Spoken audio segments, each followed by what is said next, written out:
Baik teman-teman, selamat datang kembali. Pada kesempatan kali ini saya akan membahas rekomendasi saham untuk besok tanggal 29 November 2022. Jadi seperti biasanya saya akan bahas dua bagian. Satu bagian saya bahas 8 saham, bagi bagian kedua saya akan bahas 8 saham yang lainnya. Saya mulai dulu untuk yang bagian pertama. Saya mulai dengan saham BBRI. Jadi untuk Bank BRI ini sebelumnya sudah saya sebutkan juga ya garis-garisnya. Jadi dia kalau sudah breakout ke atas 4.700 boleh tambah lagi atau average up, naik ke atas 4.750 tambah lagi ya. Ini garis-garisnya sudah saya berikan.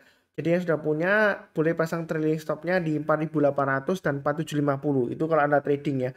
Tapi bahwasanya BBRI ini sampai dengan tahun depan ya. Jadi sekitar bulan April itu masih cukup bagus ya.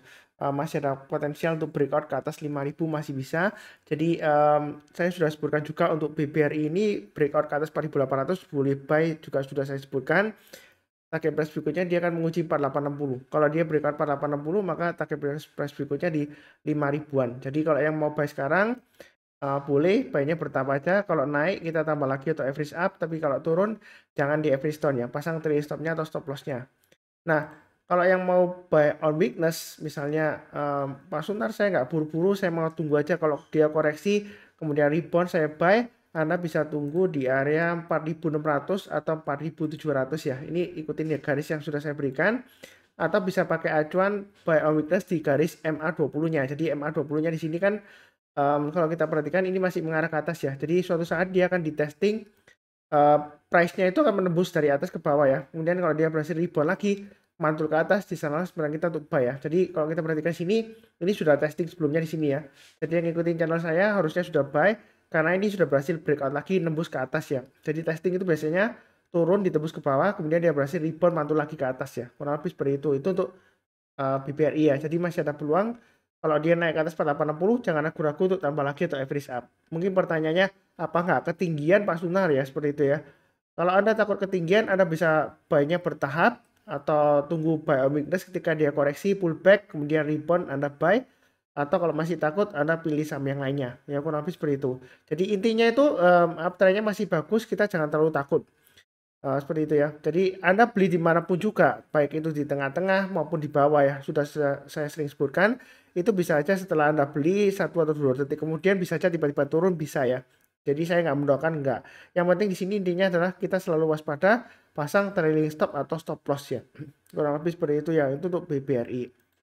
Oke, berikutnya untuk BBCA. Ini sudah saya bahas juga di analisa saham mingguan. Jadi intinya kalau dia breakout ke atas 9.000 boleh buy. Candlenya masih merah Pak Sunar. Ya wajar aja ya seperti itu ya. Jadi ini penembusannya masih cukup bagus. Kalau misalnya Anda mau buy on weakness, Anda bisa tunggu di 8.600 atau di perpotongan MA20 ya. Jadi sudah saya sering sebutkan, kalau suatu waktu dia dites ya, ditembus ke bawah ketika dia mantul ke atas ya, menjelang penutupan atau besok paginya kita boleh buy ya, seperti itu ya. Untuk BBCA ini target price-nya masih bisa ke 10.000 masih bisa ya. Jangan takut ketinggian, jangan takut ketinggalan, jadi buy-nya bertahap aja. Kalau bisa jangan di average down ya. Jadi kalau turun Anda pasang trailing stop atau stop loss ya. Kurang lebih seperti itu untuk BBCA. Oke, berikutnya untuk TCPI. Jadi TCPI sudah pernah saya bahas juga, garis-garisnya sudah saya gambarkan ya. Jadi bukan karena dia sudah naik tinggi terus saya bahas, enggak ya. Ini sudah saya bahas sebelumnya. Jadi area buy weakness sudah saya sebutkan mulai dari 9.400. Ini garis-garisnya sudah saya sebutkan juga ya. Kalau misalnya ketinggalan, ini 9925 ke atas boleh buy, 10175 ke atas untuk TCPI ini boleh buy ya. Jadi masih cukup bagus ya. Target price berikutnya di 10.500 dan 10.850 ya, kurang lebih seperti itu ya.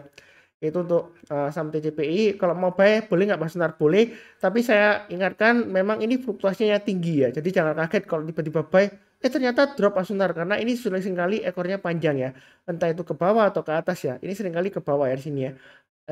Tapi dia bisa tiba-tiba di atas tiba-tiba drop gitu ya. Ya begitulah.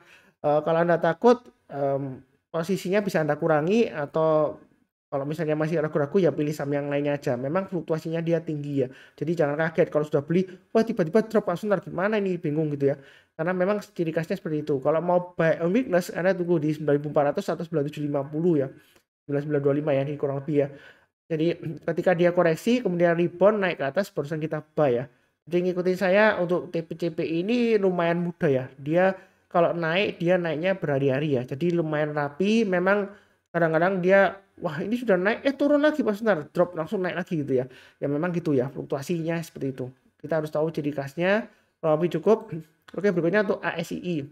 Nah ini memang saya sudah sebutkan naik ke atas 6250 boleh buy. Ternyata kok penutupan di bawahnya Pak Sunar. Gimana ini? Apakah sudah cut loss? Ya kita pakai acuan stop lossnya di 6050. Intinya selama dia masih bertahan di atas 6050 dia masih ada harapan untuk berusaha untuk breakout lagi ke atas 6250 ya, berjuang naik lagi ya. Jadi pada dasarnya di sini trennya masih turun ya. Downtrendnya masih cukup kuat ya karena MA20-nya ini kalau kita perhatikan ditembus dia masih mengarah ke bawah, dia gagal untuk mengarah ke atas ya MA20-nya ya. Malah di sini dia lower high ya. Ketika dia nembus lagi dia nggak bisa lebih tinggi daripada sebelumnya high-nya ya. Jadi dia malah turun lagi. Apakah hindari kalau yang sudah punya pasang aja stop loss-nya di 6050 atau 6000 ya. Kurang lebih seperti itu. Tapi kalau yang mau buy tunggu breakout lagi ke atas 6250 kita buy. Berikutnya setiap kelipatan Rp50 atau Rp100 kita bisa tambah lagi atau average up ya. Jadi buy-nya bertahap atau ikuti garis saya. Jadi kalau naik ke atas 450 kita tambah lagi target price berikutnya di 6.800 dan 6925. Ya kurang lebih seperti itu ya untuk ASCI. Oke, berikutnya untuk Unilever. Hari ini naik ke atas 4710 ya. Jadi sudah saya sebutkan garis-garisnya. Harusnya yang ngikutin saya kalau berpedoman pada acuan garis-garisnya ini harusnya sudah buy ya seperti itu ya. Memang kalau kita bicara mengenai trading, Pak Sunar, ini sebelumnya dia dari atas dia berusaha naik gagal ya. Tapi ini dia tembus lagi. Apakah nanti turun lagi? Belum tentu ya. Kalau dia sudah berhasil naik ke atas 4710 ya. Memang tutupnya pas di 4710 ya. Dia masih ada kemungkinan untuk lanjut ke 4890 ke atas. Target price berikutnya di 5125, 5275 dan 5500. Jadi trading itu mudah kalau sudah ada acuan garis-garisnya di mana kita pasang trailing stop, di mana kita pasang stop loss. Kalau dia berhasil naik, rebound kita boleh tambah lagi atau average up ya. Kurang lebih seperti itu. Unilever masih cukup bagus. Nah ini sebelumnya dropnya karena itu ada isu sentimen bahan salah satu produknya kalau salah ya dia ada materi yang dianggap berbahaya yang di Amerika ya sehingga dia di-ban seperti itu ya. Tapi di Indonesia katanya waktu itu sudah ada klarifikasi katanya produknya masih belum digunakan ya seperti itu ya atau disebarluaskan karena masih dalam proses mendapatkan izin tapi masih belum disebarluaskan kalau nggak salah seperti itu ya. Tapi kalau kita perhatikan di sini saya fokusnya di pergerakan harga sahamnya untuk Unilever. Memang fluktuasinya dia cukup tinggi ya. Jadi kalau sudah naik ke atas 4710 dia lumayan relatif aman. Pasang stop loss-nya bisa pakai acuan maksimum di 4460 ya. Selama bertahan di atas 4460 masih ada harapan. Itu untuk Unilever. Oke, berikutnya untuk saham Boga. Jadi kalau kita perhatikan di sini untuk saham Boga dia berusaha untuk naik lagi ke atas 1295. Jadi area buy on weakness untuk Boga sudah saya sebutkan di 1295. Memang ciri khasnya ekornya panjang ke atas ya, fluktuasinya tinggi ya. Jadi jangan kaget. Oh Pak Sunar, ini kalau sebelumnya di sini ya, ini naik tinggi kemudian turun. Wah gimana ini? Ya memang ciri khasnya seperti itu. Tapi kalau dia berhasil naik ke atas 1295 lagi ya, dia masih ada peluang paling tidak 1350 dia bisa tercapai ya. Ya mudah-mudahan dikasih 1380 ya seperti yang sudah saya gambarkan di sini.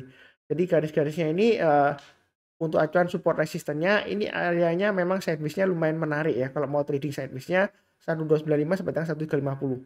Karena di grup saya ada yang share ke saya, Pak Sunar, terima kasih loh saham untuk Boga dia ikutin sideways range-nya ini ya. Dia sudah 2 kali dapatnya ya. Kalau salah dia share ke saya di Agustus dan juga di Oktoberan dia dapat lagi ya seperti itu ya. Memang fluktuasinya tinggi. Saya sebutkan Anda kalau beli sekarang stop loss-nya di 1265 di sinian ya, kurang lebih seperti itu ya. Jadi jangan kaget, wah Pak Sunar kok tiba-tiba drop gitu ya. Ya memang fluktuasinya tinggi. Kalau nggak salah ini juga saham repo juga ya, saham gadai juga kalau nggak salah seperti itu ya. Makanya dia seringkali fluktuasinya lumayan tinggi ya seperti itu ya. Kurang lebih cukup untuk Boga. Oke berikutnya untuk Adaro. Nah saham batubara kan lesu Pak Sunar ya masih cukup menarik karena dividennya tahun depan masih cukup besar ya karena dia kalau kita perhatikan laporan keuangan dia profitnya luar biasa ya tahun lalu dan juga tahun ini ya seperti itu ya. Jadi untuk Adaro bagaimana? Ini area buy on weakness sudah saya sebutkan 3750 ke atas boleh buy. Jadi kalau mau buy sekarang boleh aja atau tunggu sekalian breakout ke atas 3750 kita buy. Maaf 3790 ya di sini ya. Swing hanya tanggal 23 November naik lagi ke atas 860 kita tambah lagi atau average up target price berikutnya di sekitar 4000 sampai dengan 4200. Jadi itu Adaro ini memang MA20-nya sudah mengarah ke bawah, tapi dia sudah menguji area 3500 ya. Kalau ngikutin saya, Ini area buy on weakness sebelumnya saya kasih 2 di sini ya. Dan 3 yang paling bawah ya, tapi di sini sudah kena ya. Artinya buy on weakness itu kalau dia koreksi kemudian dia berhasil rebound mantul ke atas, kita barusan buy ya. Bahkan kalau sudah buyback ini acuan stop lossnya sudah saya berikan di 3.400 ya. Jadi untuk Adaro ini masih cukup menarik kalau yang mau trading ya. Untuk investasi juga masih cukup bagus juga ya, seperti itu ya. Kurang lebih cukup untuk Adaro. Oke, berikutnya untuk BIBS. Transaksinya memang dia lumayan menarik ya. Memang volumenya naik turun gini ya, panas dingin ya. Kayak satu hari dia turun, satu hari naik, satu hari turun, satu hari naik, seperti ini ya. Tetap sama ya, jadi seperti itu ya. Nah, pada dasarnya di sini untuk yang buy sekarang ini memang arahnya masih cenderung turun ke bawah. Walaupun ini kelihatannya sideways ya, sideways-nya dia MA20-nya menurun ke bawah ya. Jadi apalagi harganya masih di bawahnya MA20-nya. Jadi kalau mau buy, saran saya bertahap aja.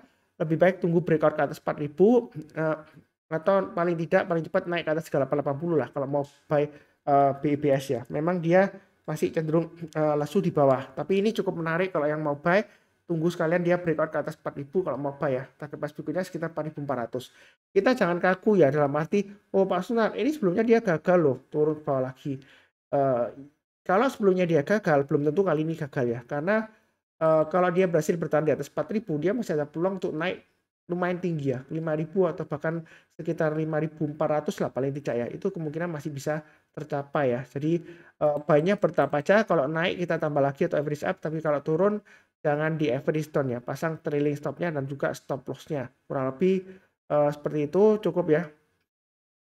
Oke, berikutnya untuk MRT ya. Jadi sebentar, ini saya hitung sudah 8 saham ya. Jadi 8 saham berikutnya saya akan bahas ke bagian kedua. Jangan lupa linknya ada di video deskripsi bawah ini. Yang barusan kenal channel Saham Profit, jangan lupa subscribe, like, nyalakan lonceng notifikasinya supaya nggak ketinggalan. Seperti biasanya, saya doakan selalu semuanya selalu sehat, damai, dan sejahtera selalu. Amin. Terima kasih banyak. Sekian, tetap semangat.